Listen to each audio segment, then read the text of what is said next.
हरे कृष्ण मित्रों, जय जगन्नाथ। यतो धर्मस्ततो जयः। ये सर्वथा हर जगह मनुष्य के जीवन में श्रेष्ठ है और सत्य है। इसको हम आज एक कहानी के माध्यम से समझेंगे। और ये कहानी हमने कल्याण पत्रिका में पढ़ा था। जयदयाल गोयनका जी का लिखा हुआ कहानी है ये। और ये वास्तव में वास्तविक जीवन में चरित्रार्थ है। गौतमी नदी के किनारे पर एक भवन नाम का विख्यात नगर था, छोटा नगर, विख्यात बहुत था। वहाँ पे एक ब्राह्मण देवता जी रहते थे, एकदम दीनहीन दरिद्र ब्राह्मण जी। और उसी गांव का एक बनिए का लड़का था, मणिकुंडल। तो दरिद्र ब्राह्मण का तो उस मणिकुंडल के साथ दोस्ती हो गया था। और जो ब्राह्मण थे उनका नाम था गौतम। तो दोनों मित्र थे, अच्छे ही मित्र थे।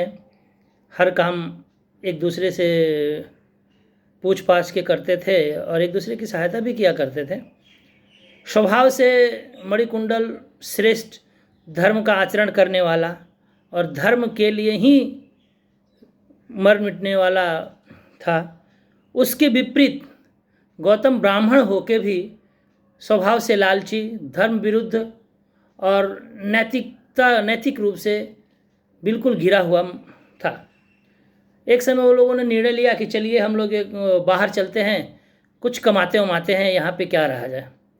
तो दोनों दोस्त लोग अपने माता पिता से आग्रह किया और चल दिया। तो रास्ते में जब वो लोग निकला तो उससे मणिकुंडल को उसके माता पिता ने बहुत सारे मोतियाँ और सरफियाँ वगैरह दिया कि रास्ते में आप लोगों को कष्ट न हो। लेकिन गौतम तो दरिद्र था, उसके पास तो कुछ नहीं था, निकल गया। तो मणिकुंडल का स्वभाव तो बहुत साधु स्वभाव था। तो उसने अपना रत्न जो है गौतम को दे दिया कि मित्र, ये आप अपने पास रखो, साथ चलते हैं, ज़रूरत पड़ेगा तो एक जगह सारा रहने से दिक्कत हो सकता है, कुछ आप रखो, हम लोग साथ चलते हैं। तो गौतम ने जब उन असरफियों को, रत्नों को देखा तो मन में पाप आ गया। अब वो एन केन प्रकरण किसी भी तरह से उन असर को हासिल करना चाहता था। अब यहीं पे देखिए, धन एक ऐसा चीज़ है जो अच्छे मनुष्यों को भी आँखों पे पर्दा डाल देती है। और ये तो महाशय स्वभाव से ही, गौतम जी स्वभाव से ही लालची थे, धर्म विरुद्ध आचरण करने वाले। जब उसको देखा तब उसको पाने के लिए अब वो कुछ भी कर जाना चाहते थे। तो स्वभाव से जब चलते हुए दोनों में आपस में चलते चलते बहस हो गया। तो गौतम ने बोला कि मित्र, आपके धर्म आचरण में कुछ नहीं रखा है। जो भी संसार में धर्म का आचरण करता है, धर्म के साथ रहता है, धर्मात्मा लोग प्रायः दुखी ही देखे गए हैं। ये गौतम जी कह रहे हैं। इसके विपरीत आप देखिए, अधर्मी लोग जो भगवान को नहीं मानते हैं, धर्म के रास्ते पे नहीं चलते हैं, वो बहुत सुखी होते हैं, उनका भगवान बहुत कल्याण करते हैं। लेकिन मणिकुंडल इस बात को मानने को तैयार नहीं था। उसका धर्म में बहुत गहराई आस्था था। उसने कहा नहीं, ऐसा नहीं हो सकता, धर्म ही मनुष्य के जीवन का मूल है। पाप में क्या रखा है? पाप में तो केवल दुख है, भय है, शोक है, दरिद्रता है और क्लेश रहता है। जो व्यक्ति धर्म विरुद्ध आचरण करता है उसके मन में हमेशा भय रहता है, हमेशा शोक रहता है, दरिद्रता रहता है। चाहे वो कितना ही बड़ा पद पे हो जाए, कितनी ही धन दौलत उसके पास आ जाए या कोई साम्राज्य ही न मिल जाए, लेकिन धर्म के विरुद्ध है, धर्म आचरण का अनुकूलन करने वाला नहीं है, तो वो मानव हमेशा ही भय में रहता है। जबकि धर्म में यकीन रखने वालों, धर्म के साथ चलने वाले, वो हर चीज़ से मुक्त है, वो थोड़े में भी प्रसन्न है। इस प्रकार दोनों में विवाद हो गया। अब दोनों में विवाद हुआ तो शर्त लगी। शर्त ये लगी कि ब्राह्मण देवता ने, गौतम जी ने कहा कि नहीं नहीं, आप ठीक नहीं कर रहे, अगर जिसका बात सत्य होगा वो सारा धन रख लेगा। तो मणिकुंडल जी शांत धर्म से, हाँ हाँ ठीक है ठीक है। अब वो लोग रास्ते में जिसके साथ जो भी मिलता है सभी से यही पूछते हैं कि भाई ये बताइए, धर्म से चलने वाला ठीक है कि अधर्म से, पृथ्वी पर क्या अच्छा है। तो जो भी मिलता है तो सभी लोग एक ही बात कहते हैं कि धर्म बलवान नहीं है, अधर्म ही बलवान है। क्योंकि जो धर्म के अनुसार चलते हैं उन्हें दुख भोगना पड़ता है, लेकिन जबकि पापी मनुष्य को हमेशा सुखी भोग देखा गया है। ऐसा सुन के मणिकुंडल जी ने थोड़ा भी नहीं सोचा और अपना सारा धन ब्राह्मण देवता को, गौतम जी को सौंप दिया। बार जी हार गए, फिर भी मन में कंचित शोक नहीं, कंचित निराशा नहीं, बस हरि नाम, नारायण नारायण श्रीमन नारायण नारायण हरि हरि, भजमन नारायण नारायण हरि हरि, जपो नारायण नारायण हरि हरि। बस अपना नारायण पाठ करते हुए चलते रहें और धर्म का प्रशंसा करते रहें। अब जब आदमी, एक चीज़ होता है ना कि लालची व्यक्ति, अधर्मी व्यक्ति एक बार कुछ पा जाता है तो उसके बाद भी देखता है कि सामने वाले का व्यवहार उस नहीं बदला, तो उसके मन में कुंठा घर लेता है और वो कुंठित हो जाता है, एकदम गुस्सा हो जाता है। अब इससे क्या हुआ, उसको और गुस्सा आने लगा। तो उन्होंने कहा अच्छा, आप अभी भी मानते हैं कि धर्म ही श्रेष्ठ है, चलिए इस बार दोनों हाथों की बाजी लगी। अभी अब कोई भी बोल दे कि धर्म श्रेष्ठ है तो मैं अपने दोनों हाथ कटवा लूँगा, नहीं तो आपको दोनों हाथ कटवाने होंगे। मणिकुंडल जी को ये इस बात भी मंजूर हो गया, चलिए मान लिया जाए। सब जगह ऐसे ही पूछताछ होता रहा, बातचीत होता रहा, चलते रहे। इस बार भी वही रिजल्ट, वही परिणाम। सभी लोगों ने एक ही बात कहा कि ना ना ना ना, धर्म ठीक नहीं है, अधर्म के लोग ही सुखी देखे गए हैं, संपन्न देखे गए हैं और पृथ्वी पर उन्हीं की जय है, धर्म के कभी जय नहीं देखी गई। तो इस बार भी मणिकुंडल जी पराजित हो गए। मणिकुंडल जी ने उन्होंने कहा कि अब बताओ क्या कहते हो, गौतम जी ने। तो मणिकुंडल जी ने कहा कि मेरे कंठ तक भी प्राण आ जाए तब भी मैं धर्म को ही श्रेष्ठ मानूंगा। धर्म ही देहधारियों का माता पिता, सहृदय और बंधु है। तब ब्राह्मण ने कहा ठीक है, उसके दोनों हाथ काट लिए और दोनों हाथ काट के उसके सारे धन दौलत को लेके चल दिए और मणिकुंडल जी अकेले हो गए, साथ में चल दिए। मणिकुंडल फिर भी धर्म को ही श्रेष्ठ मानता रहा। अब दोनों चलते रहे, आगे बढ़ते रहे।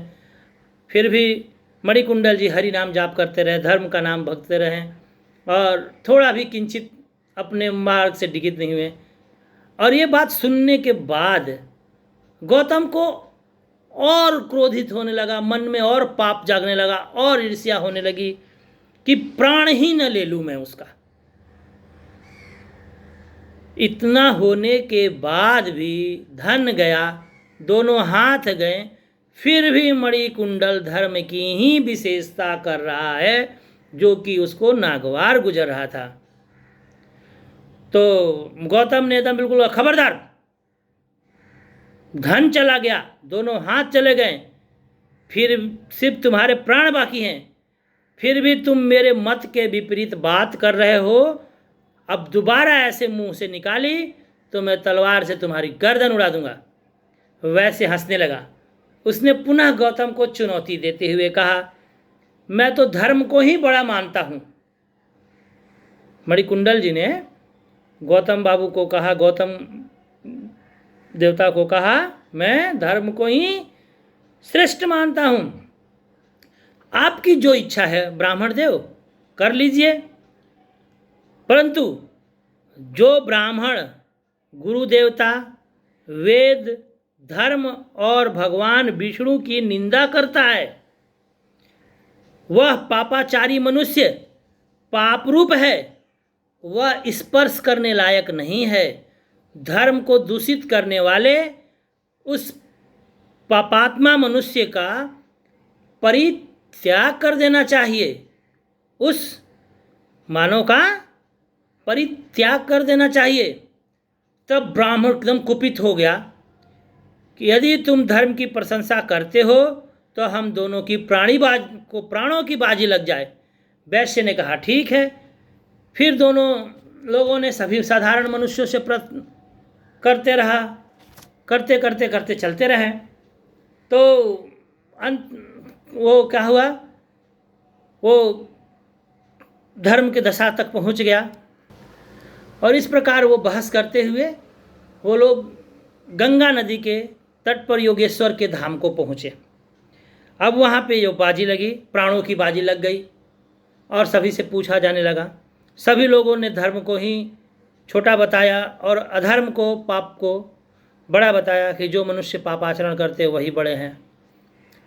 अब इस बार भी उसको गौतम देवता जी को, गौतम ब्राह्मण जी को मौका मिल गया और उन्होंने उनको मणिकुंडल को पटक दिया और चेतावनी देते हुए कहा, रे मूर्ख, तू धर्म में आचरण करते हुए अपने धन से गया, दोनों हाथों से गया, और ले, मैं तुम्हें प्राण तो नहीं ले रहा, मैं तेरे दोनों आँखों को ले लेता हूँ, क्योंकि प्राणों की बाजी लगी थी, लेकिन मैं प्राण नहीं ले रहा, मैं तुम्हारे दोनों आँखें ले लेता हूँ। और उसने दोनों तलवार के धार से उसके झटाक से दोनों आँखें निकाल ली और कहा, अब तू धर्म का आचरण कर और मर यहीं, मैं चला।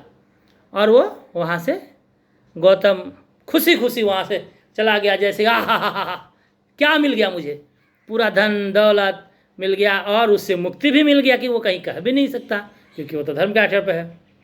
अब चले जाने के बाद गौतम वहाँ गिरा हुआ है, निढाल सा पड़ा हुआ है गंगा किनारे योगेश्वर धाम को, और मन में एक होता है ना, इतना कुछ करने के बाद भी मन में शंका होता है कि मैं जीवन भर धर्म का आचरण किया, प्रभु के सुमिरन में, प्रभु के भजन में, प्रभु के साथ ही में साक्षात्कार किया, प्रभु के साथ ही रहा, फिर भी मेरे साथ ऐसा हुआ।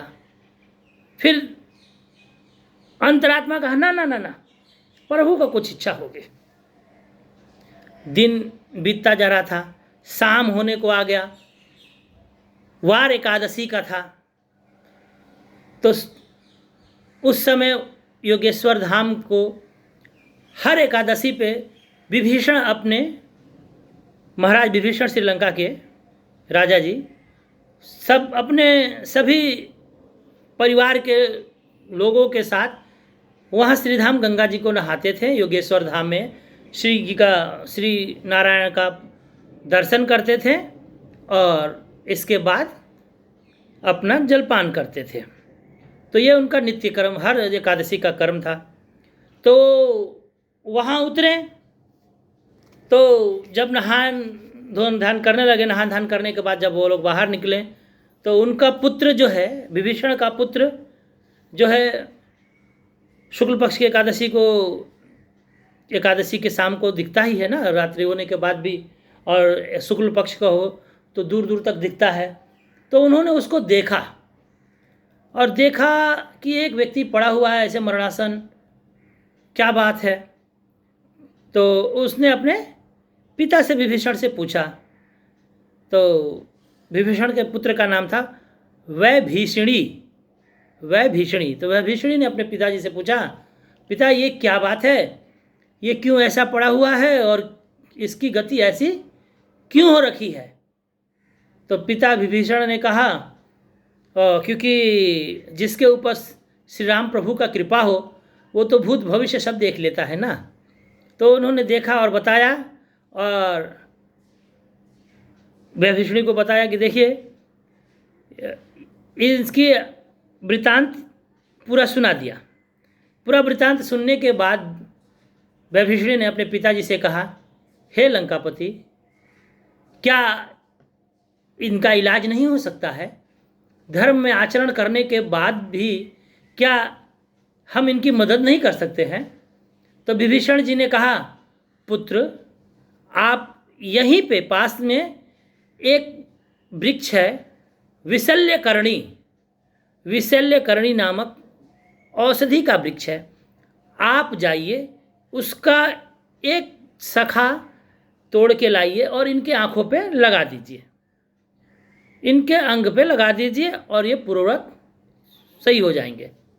तो विभीषणी पिता का आज्ञाकारी पुत्र और धर्म में आचरण करने वाला व्यक्ति, एकादशी का व्रत करने वाला और भगवान विष्णु का साक्षात भक्त, एकदम परम भक्त, उसने अपने पिता का अनुसरण किया और गया और विशल्यकरणी नामक औषधि का शाखा तोड़ के लाया, उनके ऊपर रखा। जैसे ही उसके ऊपर लगाया वैसे ही मणिकुंडल जी एकदम स्वस्थ मस्त एकदम दुरुस्त हो गए, चकचका के आंखें सही हो गई, दोनों हाथ ठीक निकल आए, एकदम बिल्कुल पूर्ववत, एकदम सष्टव, एकदम बिल्कुल पहले से भी शरीर पे चेहरे पे एकदम तेज।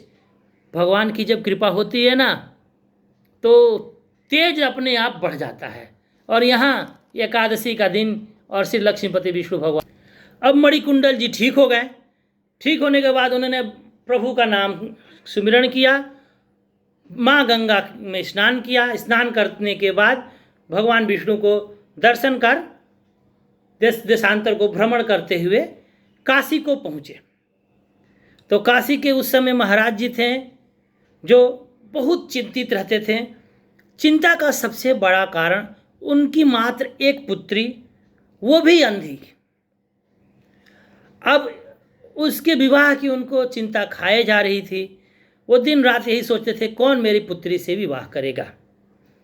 तो यही उनका था पूरा निर्णय कि कोई भी हो, मेरी बेटी का तो आँख नष्ट हो गई हो, देवता, दानव, ब्राह्मण, क्षत्रिय, वैश्य, शूद्र, निर्गुण, गुणवान, कोई भी क्यों न हो, जो भी उसकी पुत्री का आँख ठीक कर देगा, मैं अपनी पुत्री का वरण उसके साथ कर दूंगा, कन्यादान करके मैं अपना राजपाट भी उसे सौंप दूंगा। तो काशी को जब प्रवेश किए, ये घोषणा सुना तो उन्होंने मणिकुंडल जी को इच्छा हुई कि क्यों न राज दरबार में चला जाए। तो जब महाराजा के दरबार में जाने से पहले जब दरवाजे पे पहुँचे तो उन्होंने दरबारी को बताया कि ऐसा ऐसा बात है। तो दरबार ने महाराजा को बोला तो महाराज जी ने कहा ठीक है लाइए लाइए। तो जब वो मणिकुंडल जी दरबार में पहुँचे, महाराजा के शयन कक्ष में पहुँचे और उन्होंने उनकी पुत्री को देखा। अपने साथ उन्होंने विशल्यकरणी नामक औषधि के शाखा को रखा हुआ था। उन्होंने उनके पुत्री को सिर्फ छुआया, ओम नमो भगवते वासुदेवाय, इतना बोला और उनकी पुत्री का आँख एकदम बिल्कुल स्वस्थ। प्रभु कृपा है। धर्म के आचरण का प्रभाव, मन का विश्वास। देखिए, मैं बार बार कहता हूँ, ये कहानी लग रहा है लेकिन कहानियाँ भी हमारे समाज की आईना होती हैं, कहीं ना कहीं सच्चाई होती है। धर्म का आचरण करना और धर्म के नाम पर पाखंड करना, दोनों में बहुत ही अंतर है। हम धार्मिक कैसे बने? मैं इतना बड़ा साधु महात्मा नहीं हूँ, लेकिन मैं इतना ज़रूर कहता हूँ कि हमें अपने आप को भगवान के साथ जोड़ना है। भगवान के नाम पे बदमाशी नहीं करना है, धर्म के नाम पे अधर्म नहीं करना है।